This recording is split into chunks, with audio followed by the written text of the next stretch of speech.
Hello there, you amazing viewers and subscribers. Welcome to a brand new Doctor Who topic video for today. For this Doctor Who video, I'm going to be ranking every single story that features the Master in, from worst to best in the TV side. Now, I was getting a Big Finish into this, but I haven't really listened to all of Big Finish, and of course, the only Master I do typically enjoy from Big Finish is, of course, Ally McQueen's Master from the Dark Eye series, and of course, the two Masters.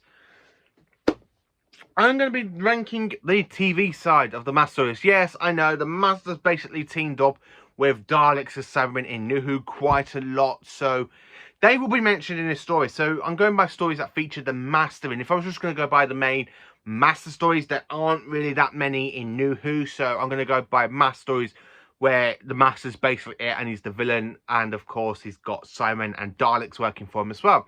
So sit there with your sonic lasers and your twirly little beards and going like this and looking very masterish.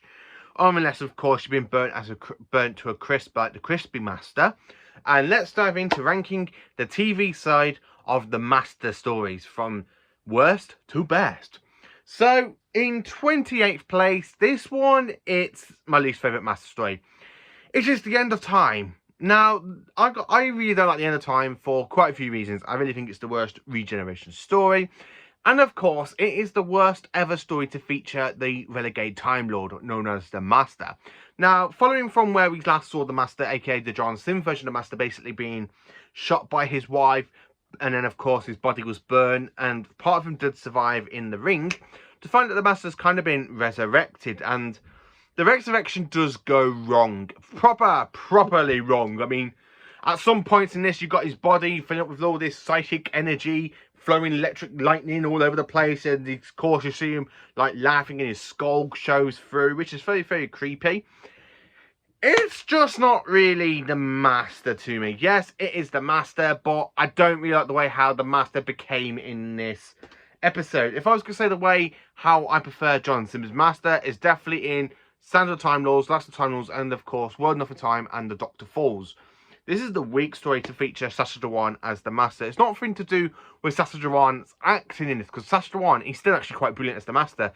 Because I actually do love his role as the Master. The way you see him being all creepy, and the way he is when he jumps into the gate and turns the whole human race into the Master race. Yeah, I really do enjoy that one, but I'm going to say I really don't like The End of Time because I've got a few issues with it. Like, what the hell did they do to the Master by making him show his skull and everything else? It just doesn't look right. And I'm sorry to say that. And everybody I know who I've talked to loves The End of Time. They think it's the best regeneration story. For me, it is the worst regeneration story, and it is the worst Master story. I'm sorry, but that's just my opinion. Number 27. Now, we are jumping into Series 9 with The Magicians Apprentice and The Witch's Familiar. So, this is the only Series 9 two-parter that features the Master in, aka the female version, aka Missy. And, of course, again, she's just more like sideline. So, you kind of got this stuff going on with Davros. You got the Daleks. You got classic Daleks. You got Connery Sarf. You got the return of the Sisterhood of Khan. You know? So much stuff, and I really do think Missy does get a bit sidelined, and this is before like the whole vault kind of stuff, you know, all that la-di-blah-di-blah going on, you know, not really interesting a little bit. Then, of course, number 26, we jump into the TV movie. So, yes, TV movie as the Master. So, the Master's basically been exterminated. He eats this kind of metamorphic worm, and he stores his evil essence inside it, and basically makes the worm do the bidding and jump over into the human body's Bruce, and where the Master's consciousness basically takes over the body Bruce, and he wants to steal the Doctor's remaining regenerations. Now, many people don't really like the TV movie. I mean, I've got one friend that really don't like the TV movie, but I'm going to be honest with you, I enjoy this one for some reason. It is the one I really do love the most. Not only is it just because it's Paul McGann in the role of the Doctor, and I flipping love Paul McGann in the role of the Doctor. He is my 5th favourite Doctor. I really do like Eric Roberts' performance. Again, I do think he's very, very campish in certain aspects. But there again, though, when you kind of see him like ripping off bits of his flesh, because he's killed the human body, Bruce, and it's starting to rot a little bit, and you do see him literally pull off a lot of his finger, and he just pulls it and then he flicks it off. I think that's brilliant. When he takes his glasses off and you kind of see the green evil eyes, again, that's absolutely brilliant, because he's there when he spits out this stuff and it hits Grace's arm. Again, when the Master kills Bruce's wife, and he goes, "My name is not Honey. Well, what would you like me to call you?" "Master will do." "Well, come back to bed, Master." He just turns around, you just see the eyes, and he literally just strangles her. And you don't really see her die, you just hear the body kind of fall to the ground. I really do love that. It's very, like, Masterish for me. Very, very Masterish. Number 25, when we jump into Time Flight now for Peter Davison's Doctor. This is the worst story, I have to think, for the 80s for Anthony Ainley's Master. Again, not Anthony Ainley's fault. I think it's the way the script or it was the way it was directing was. Again, I still like Time Flight. It's got some good moments in there, like with the whole illusion thing. They're thinking at the Heathrow Airport, and of course the Doctor goes, "Concentrate, both of you." I like the way the Master's there pretending to be Khalid, going "Shala shali, shala sharam," and he's doing all this, and then of course, when you got the reveal that it's the Master and they all there talking, and he goes, "Look at Khalid," and you just kind of see like this green blood coming out of his nose. I really wish they knew what they use. And then of course when the Doctor goes, "I don't understand them," and all you hear is that laugh going, "No, Doctor, you never do understand."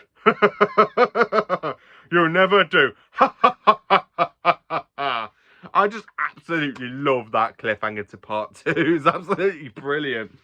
I really love it. 24th place now. In 24th place, I've had to put Associate of the Cybermen and the Timeless Children, because again, this is basically a mass story. It's a Cyberman story, the first part is, so it is going to appear again in the Cybermen's list. But again, part 2 really pulls away from the Cybermen to kind of give it the whole Timeless Child story arc, with the Master basically showing the Doctor the Time Lord Matrix, and that the Doctor is actually the Timeless Child, you know, so on and so on and so on.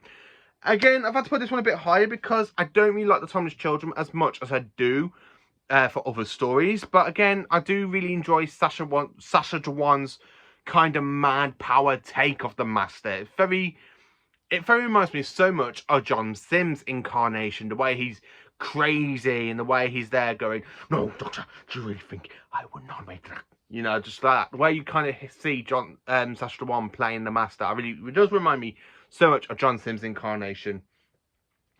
Number 23, now we are jumping into the 1970s, and of course it is the Time Monster. Now, I really do enjoy the Time Monster a lot more than some of these other stories I've already said. Again, I do like the way how you got the Doctor and the Master basically being at odds, and the Doctor having to cause a time ram, or basically Joe does it because the Doctor threatens to use the time ram to basically destroy the Master and them together. And then of course the Master does actually escape, and the Doctor goes, "No, Kronos, stop them. You want me to give him his freedom." I really do like the Master in this one, because I don't know what it is, but Roger Delgado's Master is very brilliant, and Roger Delgado is absolutely superb as the Master. I kind of wish we had a proper regeneration story for him. We just see Roger Delgado basically regenerate into a new actor to play the Master. I really wish we kind of had that, but unfortunately we didn't. But again, this story is absolutely brilliant, but I really enjoy other ones. Number 22 in the list. Now, I'm going to have to say one. Now, another sci-fi guy is probably going to be there, literally getting his gun ready, or his Dalek gun, when I say this one. So, in 22nd place, it is Connery in Space. Now, this is where he's going to go, "What did you just say?" I really don't like Connery in Space. It's my least favourite story from season 8. Again, I really do like when the Master comes into it around about part 4, 5 and 6. I was literally in it for the later half. I don't really care for the first part of the story. Again, when the Master gets in, that's when the plot does really just kick in. And that's when the plot is just absolutely amazing. Number 21. So in 21, we dive into the 1970s again, and it is The Deadly Assassin. Now this one, I have to admit, I do enjoy The Deadly Assassin a lot more than Connery in Space. I like the fact we go to Gallifrey, we see the Matrix of Gallifrey for the very first time, we actually see Time Lords and the home planet, and you've got the Citadel of the Time Lords, you've got the the Great Hall where all the Time Lords gather when they kind of get to, like, the president wants to do a meeting or something, which basically the Master just caused the greatest assassination of all time to the Time Lords, and of course the Doctor's there and he gets blamed for it, and then of course it all turns out to be a big ploy of the Master, because the Master wants the Sasha Rassilon so he can gain a new cycle of regenerations, which do go wrong because the Fourth Doctor basically does interfere. I just absolutely love the Deadly Assassin. I do like Peter Pratt's Master. Number 20. So in 20th place, it is the Claws of Axos. Now, this story used to be my all-time favourite for Season 8. But I'm going to be honest, I really enjoy more stories from Season 8 than this one than I personally did think about when I first said it, when Season 8 came out on Blu-ray. Claws of Axos. I really like the Axos. I really do like the Axons. I really think Axos and the Axons are brilliant. I do like the way they kind of like look like the Krynoid people, but the Krynoid basically was just reused from the old costumes from the story. Again, I really do enjoy the way the Master is not really in hand of this situation. He's captured, and the Axos has got his TARDIS, and of course he's basically made a deal with them to kill the Doctor, and of course they find that the Doctor is a Time Lord, and the Master, he's there trying to escape, of course, when the Doctor basically takes the Master back into Axos, and of course the Doctor creates a time loop, and of course the Master does escape. Yeah. Number 19, we jump into Frontier in Space. So, this is the very first time we actually see the Master team up with the Doctor's archenemy, known as the Daleks, for the very first time. And unfortunately, we do see that recurring in a bit of New Who.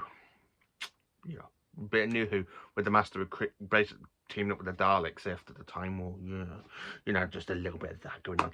Again, I really like the fact we are in the middle of a kind of war that the Master's trying to make between Earth and Draconia, and it does kind of fail because of the Doctors interfere and Joe Grant's interfere, which basically, this is the last story to feature Roger Delgado as the Master, because the only last bits we see of him is there where he's screaming, "Come on, get out of here!" And that's really it, because Roger Delgado sadly passed away months after the story was broadcast. And he never made it, and of course, because of his death, he never came back to film the final game, which was supposed to be the actual finale to season 11. But, you know, sorry, but Roger Delgado, this is the last ever story for Roger Delgado. Number 18, it is the Ultimate Foe from season 23. So, the Master shows up in the last two parts of the epic 14-part story known as Trial of a Time Lord. And of course, he's there, basically, he reveals that as we all know, that the Valeyard is actually the dark side of the Doctor that exists somewhere between his 12th and final incarnation. God knows where that is roundabout now. And then, of course, we do kind of have the Master basically using the Doctor as a ploy to gain against the Valeyard. Again, the Master does get trapped in the Matrix. We don't know how he actually escapes, because the next time we see him, he's infected by the Cheetah virus, and the Doctor is in his next incarnation. So, yeah, you know, I have to say this one for number 18. So, number 17 is one I have to admit I do enjoy, but it's very, very silly in little bits. Now, the bits where it's silly is the fact, you know, it is Anthony Ainley wearing a disguise, and it is the King's Demons. So, this is a good two-part story from season 20. Again, it's very, very set in the Middle Ages. With King John, we have Chameleon basically shapeshifting to be like King John. We've got the Master basically pretending to be Chameleon's, you know, King John's guard or whatever. But then, of course, you know it's literally Anthony Ainley, because the whole disguise thing doesn't really hide his face that well. As soon as I watched it for the first time a couple of years ago, I'm like, that's definitely Anthony Ainley. You can tell that's Anthony Ainley. It's like the Master's not really just trying. And then, of course, when the Doctor, Tegan, and Tyler basically arrive, and the Doctor, I would have thought the Doctor and Tegan would have realised he was the Master. Oh, no, wait, they're just going to draw it out for a few minutes. Oh, of course, it's the Master all along, and the Doctor gets to sword fight with him. Yeah, I'm sorry to say that. Number 16 now is the Mark of the Irani. So, this is from season 22. Again, this is the Doctor facing off against the Irani, and, of course, the Master. Now, this is the first time we actually see a female Time Lord, aka the Irani, in the entire series of Doctor Who, I believe. Yeah. No, I think we see quite a few other female Time Lords in the Invasion of Time, but not like big proper ones, not villain-wise. And this is the first time we actually see a female villain Time Lord known as the Irani. And of course, Anthony Ainley is back as the Master. Nobody knows how the Master basically survived from being set on fire in the Planet of Fire. Of course, it's just the Master. Yeah, you know what? He just comes back. That's the whole point of the 80s Master stories. They just kill him off, and he comes back, and they kill him off, and he comes back, they kill him off, and he just keeps coming back. Yeah, but at this point, I really do like Anthony Ainley role as the Master, because the way you got the Master basically using the Irani so he can actually get his revenge on the Doctor, and the Irani wants no part of it, and of course she doesn't really want the Doctor to interfere in her little plans, which basically backfires on the pair of them, because the Doctor does actually twinker with the Irani's TARDIS a little bit and sends them across the Milky Way, going faster and faster, and of course a dinosaur does break out. Again, I have to admit. Number 15. Now, in 15th place, we have to jump into the finale of classic Doctor Who. It is Survival. Again, I really do love the story. I really think Anthony Ainley is absolutely brilliantly as the Master in this story. Again, the Master comes infected with the cheetah virus, and he's using these little alien portable cats to jump from one world, from the cheetah world into our universe, and basically capture the Doctor with a few humans so they can actually eat the humans, the cheetah people. And the Master basically wants a way out, and of course Mitch gets taken over by the virus as well, and the Master uses him because the Master really doesn't have a home, because at this point the Master refuses Gallifrey's home, I suppose. There again, though, we don't really know what happened to the Master at this one, because we just see the Doctor about to bash his head into a rock, and the Master's there basically trying to strangle the Doctor, and the Doctor goes, "If we fight like animals, we die like animals." You know, I would have think Anthony Ainley would have survived anyway, but I'd like to know how he did survive. I don't know if it's in any comics. Where are we? Number 14. So in number 14, we have Dark Water and Death in Heaven.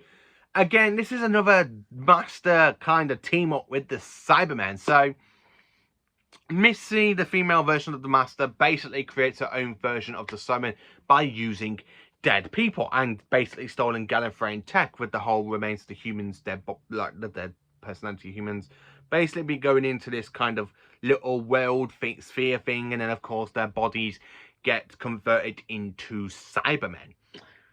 Yeah, and Clara's boyfriend gets turned into a Cyberman at this point. No, I don't really care for Danny Pink. I really think Danny Pink was a waste of potential.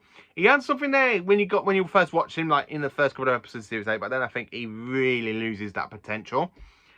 Same with Rory, because I think Rory had some potential in Series 5, and then of course when Series 6 came out, I really think they kind of wasted that whole potential that we're building up with Rory. But with the Master, in this one, absolutely brilliant idea, turning the dead into an army, but is it her kind of army? No. An army for the Doctor. Moffat ran out of really good ideas to do with this plot, didn't he? You can really tell. So, number 13, number 13, we have Utopia, Sound of the Drums, and Last the Time Lords. So now we are jumping into the Master's epic return into Doctor Who, and of course, the very first return into the modern era of Doctor Who, with Derek Jacobi playing the Master, aka Professor Yana, and then of course he does get shot by Chanfo, and he regenerates into John Sims' Master. I have to a little tiny bit. I do love this trilogy. I love it more than I used to do. I never really liked the way how the Master turned the Doctor into an old man, and then of course into a little alien poddy creature. I don't really mind that, I have to admit now, because I've rewatched it recently, and I have to admit it's absolutely brilliant for a finale. It's one of my favourite finales for Modern Who, definitely in the top 5. Dale Jacobs' performance very much gives me Roger Delgado vibes, where John Sim performance is like a really step back from what Derek Jacobi was giving us. It's like he stepped back and went kind of into this silly persona. Of course, we do have some epic moments where he's there in the cabinet going, no. I'm like, because you lot are fat, slibbling traitors. Yes, you are. You said the vote's going my way, and you abandoned your parties. Wow. So this is your reward. But it's a gas mask. What? It's a gas mask. Why are you wearing a gas mask? Well, because of the gas. The what?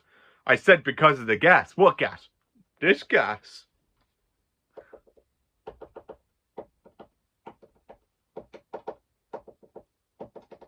I just really do love that scene as well. And then, of course, you kind of got the Master basically doing that kind of dancing he does when you got him going, playing that song, I Can't Decide If I Should Let You Live or Ever Die. Yeah, but this trilogy is absolutely brilliant, I have to admit. So, number 12, we jump into Spyfall. Again, this is the return of the Master, and of course with Jodie Whittaker as the Doctor. And it's absolutely flipping brilliant, because we had no idea that O was actually the Master. And then, of course, when he slips up and the 13th Doctor goes and he goes, oh, what? Oh. And he goes, I did tell you to look for the spy Master.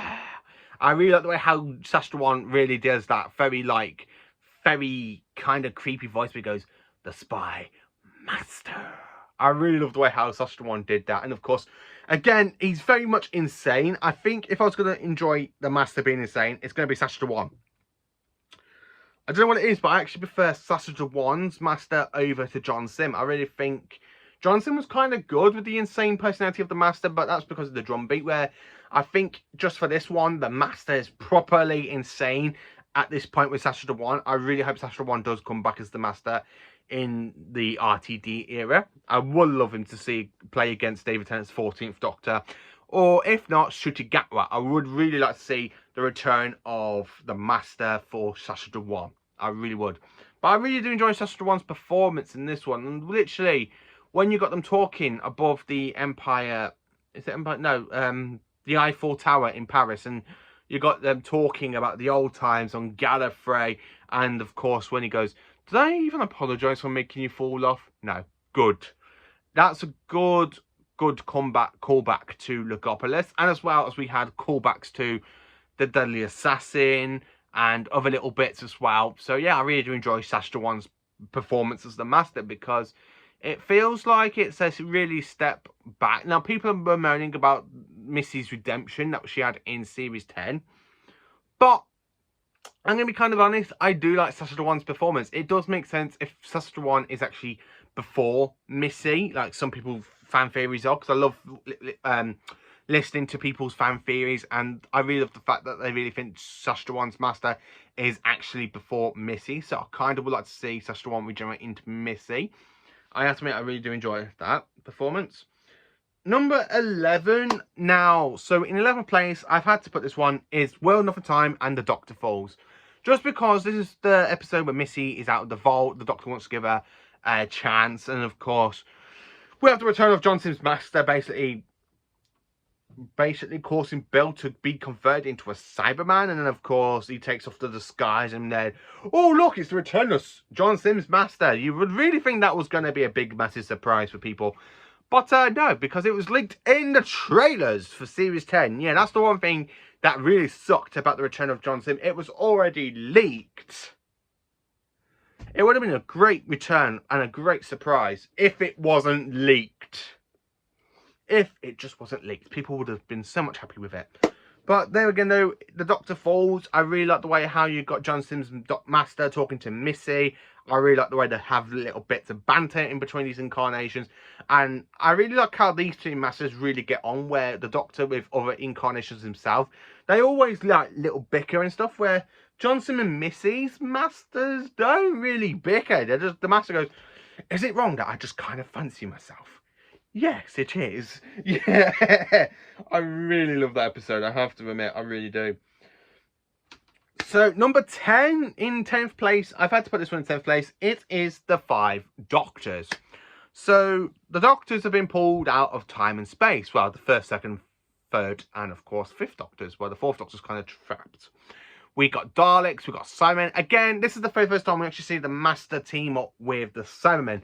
But there again, instead of like doing proper team-up stories like we have with the Master, with Daleks and Cybermen, the Master betrays the Cybermen at the end. So it's very, very good. Right? And I love Anthony English Master, because instead of all this evil plot that they're going to be working together, the Master just goes, you know what, I've had enough. Shoots the Cyber Leader, trick them all to their death. Yeah, you know, I really do like the Master in this one, I have to admit. Number 19, number 9. You said 19 then. No, sorry. Number 9.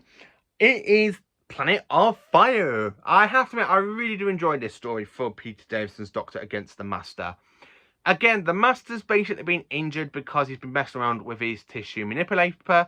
It backfired and basically made the Master shrunk. And of course, he needs the planet of fire so he can renew himself. Again, the Fifth Doctor does basically interfere. He gets a new companion, aka Perry, and we say goodbye to Tarlo. So, you know, I have to admit I do like that one. Number 8, in 8th place, it is Castrovalva. So the Doctor has just finished regenerating, and of course he's not all there. He's very, very post-regenerative. And of course you've got the Master basically trying to kill the Doctor off before the Doctor can basically become the Doctor, you know. You've got the Doctor basically flicking through past incarnations and calling people like Susan and Perry, and you've got him talking to Nissa about saying, "Can I to explain it all to you? Good luck."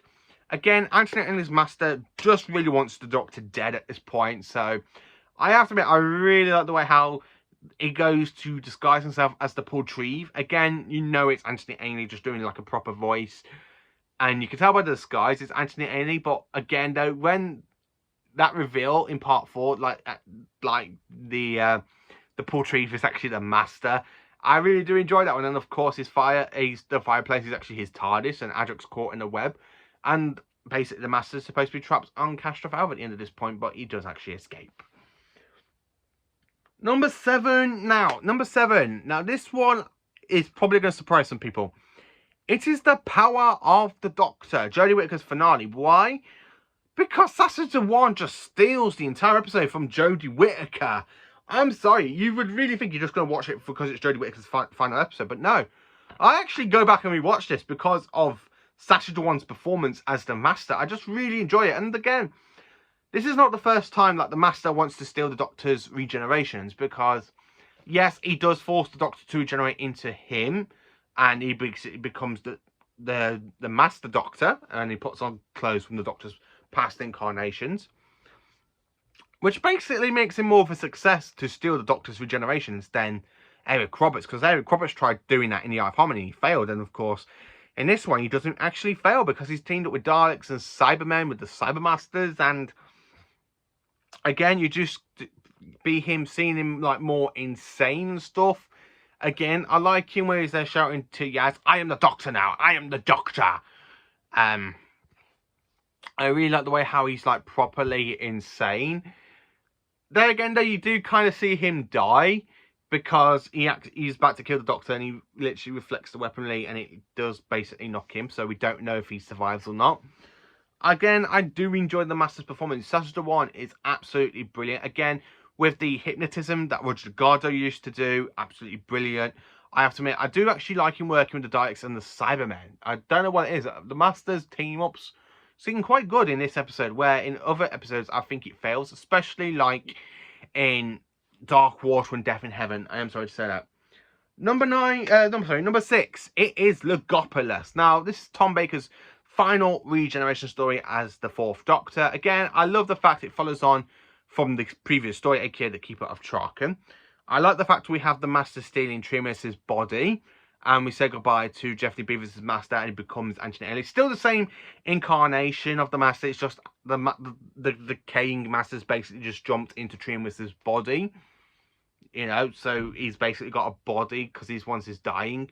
So he's kind of still Trimus's life, you know, and degenerates Tremus a little bit when it's still the same incarnation of the Master. Again, this one, I really do like the way how the Master is using the Logopolis for his own good, technically, because he wants to rip open the universe, and of course, and he plays that record, like little tape recorder, goes, "People of the universe, please stay at end, because the future, for this information, the future of you all." Now, the war is simple. I really do like Anthony Ainley with Tom Baker. If I was going to say anything, Anthony Ainley's Master is really good with Tom Baker in this story, and I really like him with Sylvester McCoy. I'm not really fond of him with Peter Davison and Colin Bigg because he's very like too pantomime, but I really think he's great with Tom Baker in this story, and in Survivor he's really great with Sylvester McCoy. Number 5, and it is the Keeper of Traken. Yes, you wouldn't really think this is a Master story apart from a live statue coming around that turns out to be a secondary TARDIS.